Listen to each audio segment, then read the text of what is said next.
Aquí, grabando contigo una gran entrevista de teatro y voz, ¿vale?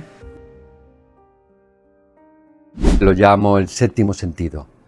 El séptimo sentido es la voz y es esto tan mágico que hacemos los humanos que después de inventar, encontrar los signos escritos que representan las ideas, los himnos, las historias de las guerras, las batallas, las herencias que los seres humanos hemos hecho para nuestros siguientes hijos, nietos, encontramos la forma de hacerlo con música, sonando, chascando la boca, rozando, silabeando, hasta encontrar tonos que al otro le agradan o le molestan, le echan de nuestra presencia, le alejan o bien nos acercan.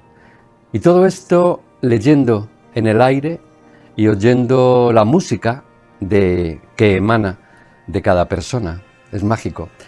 Todos los animales hacen algún tipo de sonido, pero nosotros llegamos con estos sonidos a contarnos experiencias secretas, anécdotas del pasado que nos hacen ser quien somos, contar nuestros proyectos.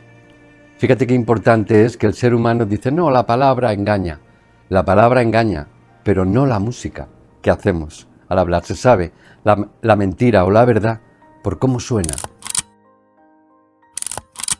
Bueno, es una cuestión holística. El cerebro tiene la necesidad de expresarse, de hablar en alto sus ideas. Por eso habla, porque si no valdría con sus ideas en su pensamiento. Sin embargo, hacemos una suerte de melodía dependiendo del país en el que has nacido, porque cada país tiene una melodía, una forma de acercarse a las cosas, como cada tribu. Y esa forma de sonar es lo que da también forma a tu carácter. Somos lenguaje. Gracias a las palabras nos identificamos, ponemos nombre a todo lo que suena. Raíl, riel, tubo, suelo, tuerca, tornillo, tantas cosas que así podemos confrontar tu vida, tu mente, tu espíritu con el mío.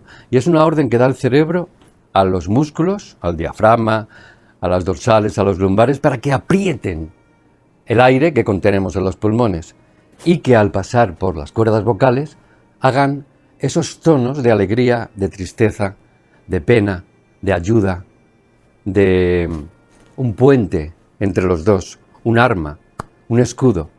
Y todo lo realiza el cerebro con esa carga que tiene de querer expresar su mundo a los demás y acercarse. Sin tocarnos estamos entendiéndonos, solo por la musiquita. Y en la interpretación los actores tenemos que convertir otra vez la técnica que es la tinta, que el hombre ha inventado, el hombre y la mujer, ha inventado para plasmar en un papel o en la piedra sus ideas. Los actores tenemos que volver a poner la tinta en sonido, en emoción, a través de la intención que nos pide el personaje.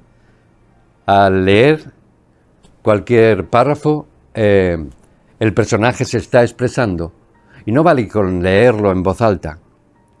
Hay que ser la tinta, que la tinta es la idea que surgió en la cabeza del escritor o el guionista, en su casa por la noche después de días y días y horas de acercarse a qué tiene que decir ese personaje y en su cabeza sonó. ¿Cómo? El actor tiene que volver a llegar allí para ser otra vez la idea del guionista, que es el que primero se comió la cabeza con qué tenía que decir el personaje. El cómo, ese es el arte de los actores y actrices. Cómo va a sonar para que el espectador, el público, me crea que eso es verdad, crea que eso se me ha ocurrido a mí y en el momento. Y depende de cada noche. Ahí está nuestro arte. El escultor aprende a esculpir madera, mármol, cualquier tipo de piedra. El escritor aprende técnicas de narrativa. El bailarín técnicas de baile, desde el tango al clásico, al rap, al rock. ¿Y el actor? ¿Cuál es su técnica? leerlo y decirlo? Ahí estamos en la profundización de que nos pagan por hablar. Nos pagan por hablar, si no seremos figurantes o acompañantes de segunda fila. El actor nos pagan por decir otra vez el hallazgo del ser humano, que son las palabras. Restos de grandes príncipes, que son las joyas del humano, las palabras. Bueno, los acentos, el ser humano, según cada tribu, aprende o desarrolla con el tiempo una serie de sonidos que le identifican como esa parte del ser humano que vive en el valle. Porque la tribu que vive arriba ha desarrollado otros, por contacto con la naturaleza, porque hay más pájaros de cierto tipo, o hay que dar señales a la tribu de que es el ogro o el oso el que viene. Sin embargo, quizá en la gente del valle son los sonidos de los conejos, los que van viniendo, y eso identifico porque hay que cazar, hay que identificar qué sonidos hay. Con lo cual se va desarrollando siglo tras siglo una suerte, una manera de decir el mundo, distinta de la del otro que está arriba, porque tiene otro ambiente. Y por supuesto luego en ciudades ahora mismo se desarrolla otra suerte de lenguaje, porque todos vemos la televisión o los canales de pago, películas en donde hay un lenguaje más unificado. A todos nos unifica, digamos, las noticias, el periodismo que escuchamos. Y eso no significa, aunque luego las distintas tendencias cambian. Cada idioma viene ya desde la tribu que estoy hablando hasta 20 siglos después, ahora mismo, en los 2000 y pico. Resulta que venimos unos del latín, otros de los idiomas sajones, otros de los nórdicos, hay otra vertiente china.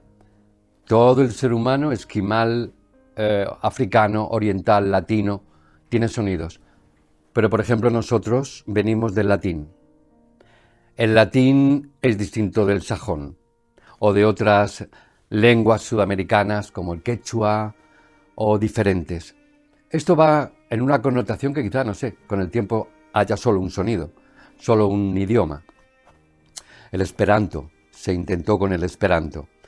Pero aparte del acento de cada país, luego en cada región de ese país hay otro acento, como en España hay varios. E incluso en Andalucía hay varios acentos, depende el norte o el sur, occidente, oriente. Pero luego dentro de cada región, en cada pueblo, hay pequeñas diferencias. Y dentro de cada pueblo, cada familia tiene su forma de hablar. Y dentro de cada familia, cada persona. Al final, el acento es una huella sonora que uno trabaja o no, la mayoría de la gente. Los actores tenemos que trabajar esa musiquita que nos ha sido dada, que copiamos de pequeños en el barrio, para luego hacerla universal, hacerla grande. No solo saber tocar, digamos, el tambor como en tu pueblo, sino ir a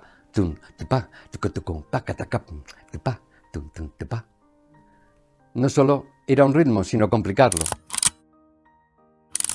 Y eso tenemos que implementarlo porque es el sonido humano el que hace que nos conozcamos. Estamos todo el día hablando por teléfono. Dice, la voz no importa. Entonces, ¿qué hacemos todo el día? Por la calle, en el servicio, en la cocina, por la noche, a hablar. Antiguamente se iba al cura a contarle, a confesarse por la palabra.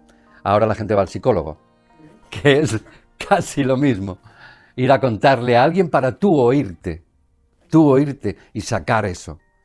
Es cuando hablamos y sacamos con los tonos cuando sabemos quién somos e intentamos que los demás nos conozcan también.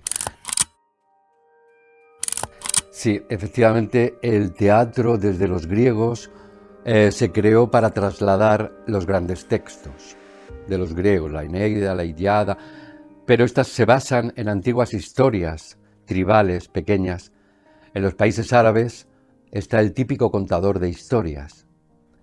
Si vas a Marruecos o a cualquier parte de Arabia, hay alguien que es el contador de historias, que se reúne toda la familia, todo el pueblo, alrededor de una hoguera, a que el contador les cuente historias antiguas que se transforman en enseñanzas de vida, en moralejas, en leyendas, para que los pequeños aprendan a dónde van. El cuento les prepara para la vida, tanto con la muerte como con el amor, con el odio. Entonces en el teatro en nuestros días ahora se ha sustituido un poco la fuerza de la voz en el teatro porque hay micrófono, para que sea más fácil. Es más fácil, porque antiguamente los actores eran, igual que los futbolistas están todas las semanas lesionados, los actores antes siempre tenían problemas de garganta, porque si miramos las cuerdas vocales en un vídeo que hay, que se graba con un estroboscopio, para que sea más lento y pueda verse el movimiento, vemos que es un cartílago muy fino, muy chiquitito, que si lo rozas mucho va a romperse. Van a salir callos, nódulos, tumores. Igual que salen callos en los pies o en las manos de trabajar, aquí mucho más, porque es muy delgado. Entonces, los antiguos actores y actrices se quedaban sin voz por tener que chillar hasta el último anfiteatro. Y no tener técnica, para, como un cantante. Los cantantes se quedan sin voz, hacen conciertos de 3 horas con micrófono y aún así, para el siguiente día tienen que estar callados todo el día. Los actores no contemplan esto, piensan, o actores y actrices, porque hay que decirlo todo, no solo actores, aunque actores, no son actoros ni actoras, actores ya casi que concretan, ¿no? Bien, entonces hay que preocuparse de la voz porque es nuestro principal aliado. Si no, será mimo o será baile. En cuanto hay palabra, hay el arte de la palabra, es el arte de los actores y actrices. Hay que saber implementar la voz y colocarla en su sitio adecuado, en la zona de confort correcta.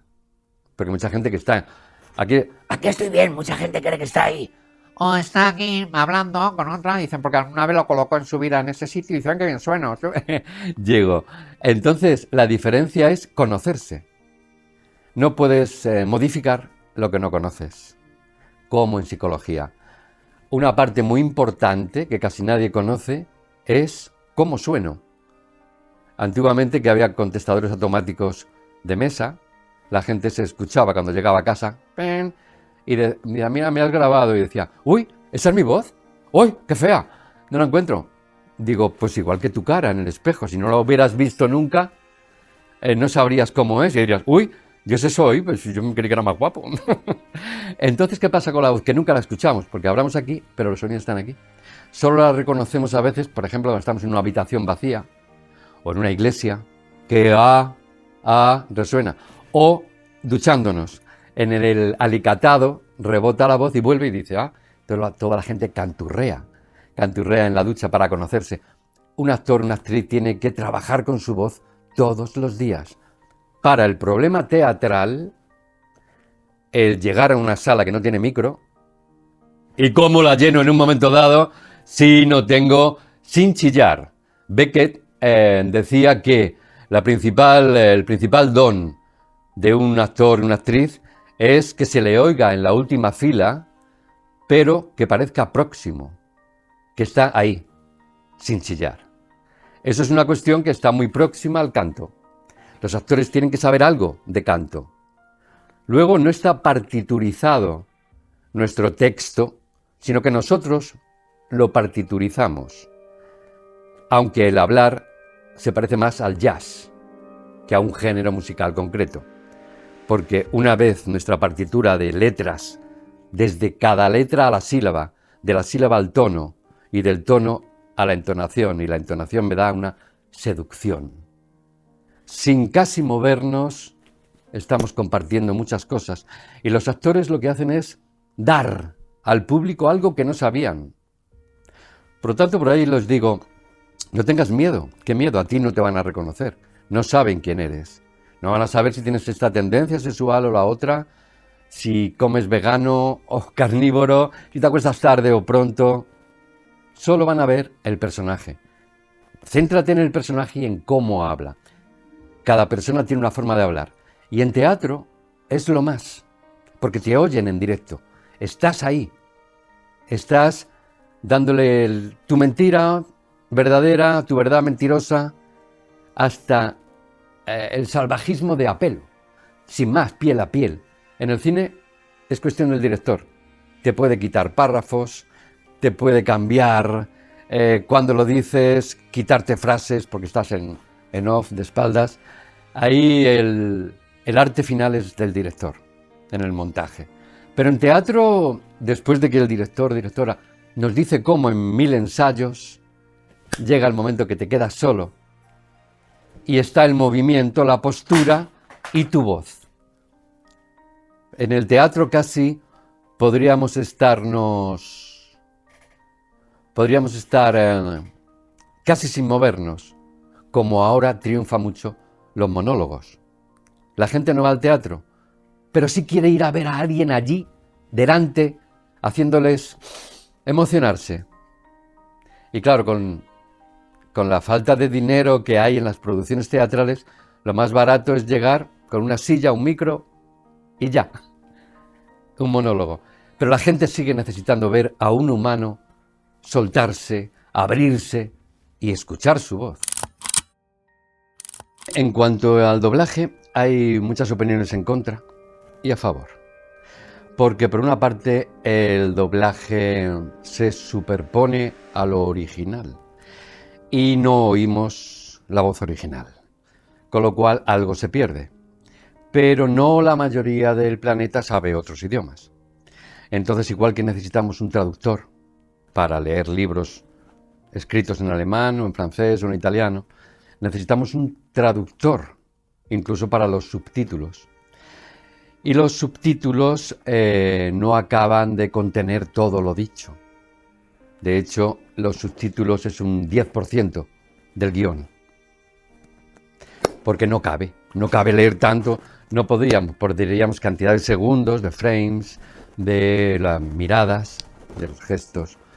Pero aún así ayuda a que conozcamos un poquito más el guión, sobre todo, de otra obra.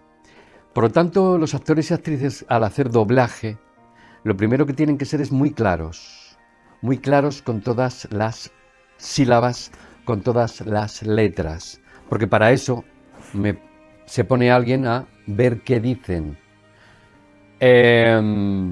Podría ser de otra manera el doblaje, no sincronizado, sino simultáneo, como es los documentales. Oímos en inglés un poco para saber qué empieza y la voz del doblador o documentalista en off empieza después y acaba antes, para tener la noción segura de que eso pasa. Ya se ha instaurado que se superponga directamente la actuación del doblador encima del original. Se pierde el original, pero se gana en comprensión. Entonces, el doblaje en cada país es la voz que se utiliza, la forma de conducir la voz doblada, es con lo que llaman acento neutro, el canónico, el clásico, el correcto de un país. Por eso el castellano que se pide neutro no es neutro, porque tiene emoción. Neutro sería la máquina que dice su tabaco, gracias. Ta, ta, ta, ta, ta, ta, ta. Sí, Siri. Siri tiene tonitos. Pero como le preguntas algo más, sigue con el mismo. Bien, entonces el doblaje se trata de acercar la interpretación lo más posible al espectador de otro país. Se pierde, se ganan en unas cosas. Lo que necesita un actor, actriz que dobla es hablar muy clarito, que se entienda. Muchas veces en actores y actrices en España, en directo a ellos no ponen tanto cuidado, por eso no se les entiende. Y eso es una crítica que se hace en España, que a muchos actores jóvenes no se les entiende. Quizá porque piensan que lo natural es no hacer demasiados gestos. Pero para hablar más y mejor hace falta mover la cara, que es la que construye los signos sonoros. Es muy amplio, pero la principal función de un actor y actriz que dobla es ser claro y luego acercarse todo lo posible a la emoción de otro. Fíjate que no te puedes mover, porque si no sonaría. Los pies. No puedes tocar el atril tan siquiera un poco. Tienes que mantenerte muy fijo y a una distancia del micro, que no vale hacer así, porque en ese momento tú lo estás sintiendo. Es sobre todo voz. El público está dentro del micro. Tú tienes que lanzar toda la voz adentro del micro, porque además, en doblaje, fíjate una cosa, sentir o no sentir el personaje. Cuando llegas a la sala de doblaje no te cuentan de dónde viene ese personaje, no hay tiempo para trabajarlo, para que tú lo veas en casa, la película antes, y te hagas idea, sino que vas take a take. Haces ese, le ves, lo cuadras, haces señales partiturizables, aquí corro, aquí no, aquí calla, aquí sigue, aquí para, y a la tercera vez que lo ves ya hay que empezar a grabar, porque el tiempo en un estudio cuesta mucho dinero. Entonces, si tú tienes, como me dijo a mí al empezar mi carrera, un director, me pusieron el take, yo lo vi, otra vez, lo apunté y me dice, ¿yo lo has visto 4 veces? Digo, hombre, un poquito más. Dice, no, es que así lo hace mi abuela. O sea, hay que correr porque si no el estudio no podemos estar ahí todo el día. Dice, esta película hay que entregarla ayer. Así que hay que hacerla pa. Hay que venir ya estudiadito de casa, con la boca y las letras muy bien dichas. Se tiene que entender todo, más la emoción. Con lo cual es un arte, en principio, imitativo, de copia. Pero en esa copia no es plagio, es copia para acercar el mensaje. Los actores hacemos puente entre el original y el país de donde estamos escuchándolo. Y hay un antiguo adagio italiano que dice traduttore traidore, traductor traidor. Si vemos, por ejemplo, las obras de Shakespeare, depende de quién te lo traduce, significa una cosa u otra. No todo el global, pero sí detalles que se pierden en la traducción. Por lo mismo el doblaje a veces pierde, a veces el director dice, quita esa palabra, pon otra, porque no te cabe la labial. La P o la B hay que juntarla. Con lo cual el doblaje tiene las dos vertientes, acerca y aleja de la interpretación original. Yo creo que la interpretación es el engaño elevado a la categoría de arte. Entonces es un arte efímero, quizá como el cocinero. Que le pase lo que le pase, tiene que volcar su amor en el plato, aunque se le haya muerto el pajarito, o el perro, le haya pasado cualquier, o le haya tocado la lotería, para dar arte consumible en el momento. ¿Cuántas veces nos habrá pasado a todos que hemos tenido problemas amorosos, físicos, emocionales, enfermedades, que hay que soslayar? Ahí está nuestro arte. Somos acróbatas de la emoción. Y así tenemos que cambiar. Puede que te haya pasado cualquier desgracia, pero hoy tienes que hacer reír. ¿Por qué? Porque te van a pagar dinero si lo haces. Estamos por el dinero y por el arte, por dar, por el amor, que queremos honestamente que eso nos dé para vivir. Porque si no, pues seremos los graciosetes de la familia. Pero, porque en eso no se come. Entonces, en cuanto sacamos nuestro arte afuera, queremos una recompensa a cambio. O bien, como el amateur, un aplauso, una palmadita, quizá que te inviten a las cañas de fuera, pero para mantenerse en esto tienes que ser bueno todos los días, artista, todos los días, cambiar tu personalidad por dinero. Porque a la gente le gusta ver a alguien tan sobrado, tan suelto, y en el fondo piensan, yo querría ser como él o como ella. Y ahí es donde está nuestra magia, el mostrarles un ser humano mejorado. Un ser humano que parece que le está pasando eso en el momento, ¿no? Y por eso nuestra obligación es, sin más ni más, sin más cuestiones, sobreponernos, seguir adelante y hacer la función que nos han contratado. No queda otra. En todos los artes hay artesanos que tienen el oficio bien aprendido, pero falta el talento.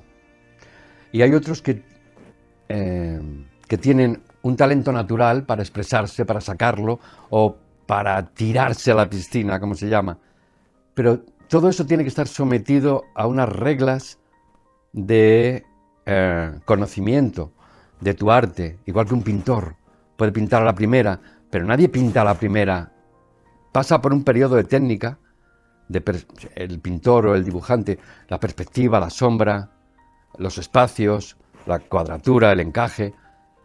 Los actores y actrices tenemos también un mundo muy amplio que rellenar de técnica, para luego, una vez, como cualquier deportista, para saltar en altura o longitud, no es solo el impulso y que me tiro y tengo mucha fuerza y llego, sino que hay que saber talonar, pisar, dónde, cómo, de qué manera, para luego en el momento ser libre, olvidarlo todo, basándose en los 1000 ensayos que tienes detrás para que salga sin más la creación que a todo el mundo le deje con la boca abierta. El salirnos de lo habitual, de ir a un sitio, trabajar, comer, volver, los actores hacemos que ir a ese sitio sea algo grande para nosotros, porque somos otros, nos permite salir de nuestra cáscara y darles a alguien nuevo a la gente que le haga volver elevado, satisfecho a casa, reflexionado sobre cosas que no había pensado, con algo nuevo dentro. Eso es muy nutritivo y yo creo que eso ya nos hace ser felices a los actores por traspasar esa parte, ¿no? Fíjate, en principio los políticos, como los sacerdotes de todas las religiones, lo que hacen es desde el púlpito soltar toda la intención de el espíritu humano, de qué hacemos en la tierra, de por qué no. Los políticos vienen después ya a administrar todo eso que hacemos en la vida para administrar el dinero, a dónde va, cómo se reproduce. ¿Y cómo lo hacen para que les votemos? No pueden hacer nada maravilloso. De hecho, hay algunos actores, actrices y deportistas que se meten a políticos, como Zelensky. Y gracias a y Ronald Reagan en tiempos, y Schwarzenegger y Clint Eastwood. Entonces, por eso la gente tendría que estar prevenida de que están hablando por un interés realmente, tanto unos como otros, sacerdotes de cualquier religión, que te quieren decir lo verdadero es lo mío. Y el otro dice, lo verdadero es lo mío. Lo verdadero es lo mío. Todos dicen que lo verdadero es lo suyo. Y lo que intentan es, amaestrar masas. ¿Y cómo lo hacen? Pues decía Demóstenes que en el discurso lo importante es creer en tu idea y luego pronunciación, pronunciación, pronunciación, pronunciación, pronunciación. Porque es donde encantas a la masa humana que no se preocupa de hablar bien, ni de construir un lenguaje elevado con muchas palabras en léxico, en diccionario. Funcionan con 100, 200 palabras para toda la semana. Sin embargo, llega ahí alguien administrando el sonido, el pensamiento, la pausa, el voy y vengo, el mirar fijo. Entonces la gente dice, me está hablando a mí y me está diciendo que esto me convence, y te convence, te engaña, te seduce, te dice que aunque pudiera ser otra cosa, la suya es la mejor. Y como habla tan bien, esto los sacerdotes en la Iglesia Católica, que es la que más conozco, cristiana, pues les enseñan oratoria en sus estudios seminaristas y de teología. Les enseñan a eso, a ser pastores, a predicar. Los pastores marcan al rebaño con sonidos, igual que el pastor de ovejas, con sonidos. El sonido, según muchas religiones hindús, es el principio del mundo. Con un sonido empezó todo. Con un sonido que reflejó casi el ruido que hay ahora. Entonces, con el sonido vamos y venimos, necesitamos escuchar música todo el día, a la persona amada. Y por ahí viene el político a ponerse delante. Yo soy el gran instructor de todo esto y por aquí tenemos que ir, rebaño. Y la mayoría, o una parte dice sí, otra parte dice no.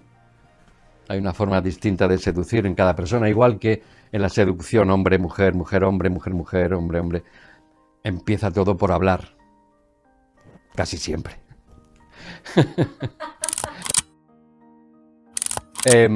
Resulta que desde pequeño se desarrolla la forma de hablar igual que el barrio, la ciudad donde has nacido.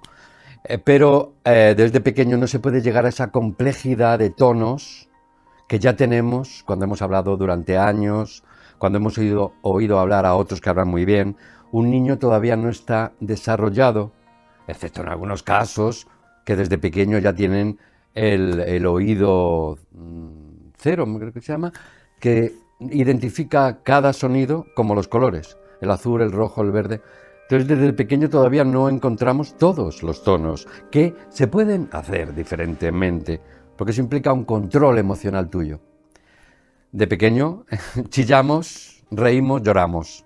Lo pedimos a voces a veces, chillando. Por eso a los niños le dicen, baja la voz, baja la voz.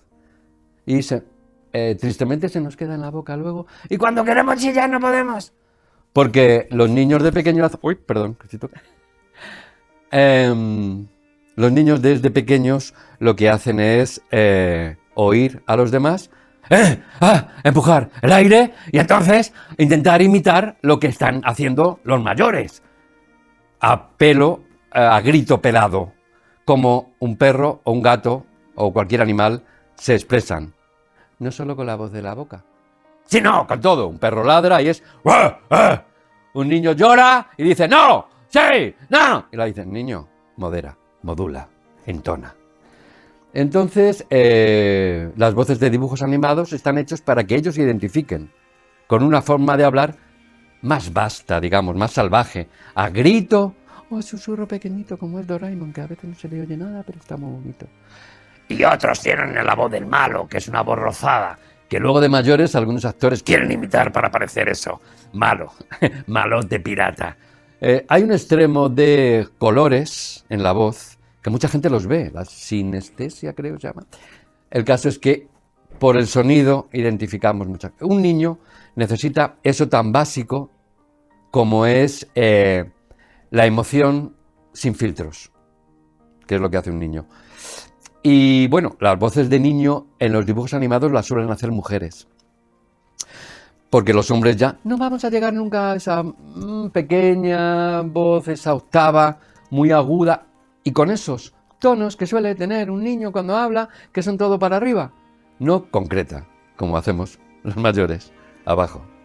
Entonces hay que construir, y el dibujo animado viene del antiguo guiñol. ¿Sabes? Las figuritas que se mueven con la mano por dentro y... No viene, pa. Y sí, yo vine porque entonces tú eres el malo y tú eres... no me digas. Como Epi y Blas, ¿te acuerdas? Con Epi y Blas. Sí, Blas, no me acuerdo. No me digas así. O tantas voces. La voz de falsete de... ¿Cómo es? Peppa Pig, no, el otro. ¿Cómo se llama el Bob Esponja. Bob Esponja aquí en España se hace así. Entonces hay muchos sitios donde poner la voz. Para niños tenemos que ponerla en un sitio muy poco sofisticado, muy burro, tanto en roturas por arriba graves o agudos, porque a un niño le gustan las cosas, una niña, muy no tan moduladas como de mayor, que ya queremos sabores más amargos. De pequeño queremos dulces o salados. Luego viene el agrio, luego el amargo. Pues igual con la voz.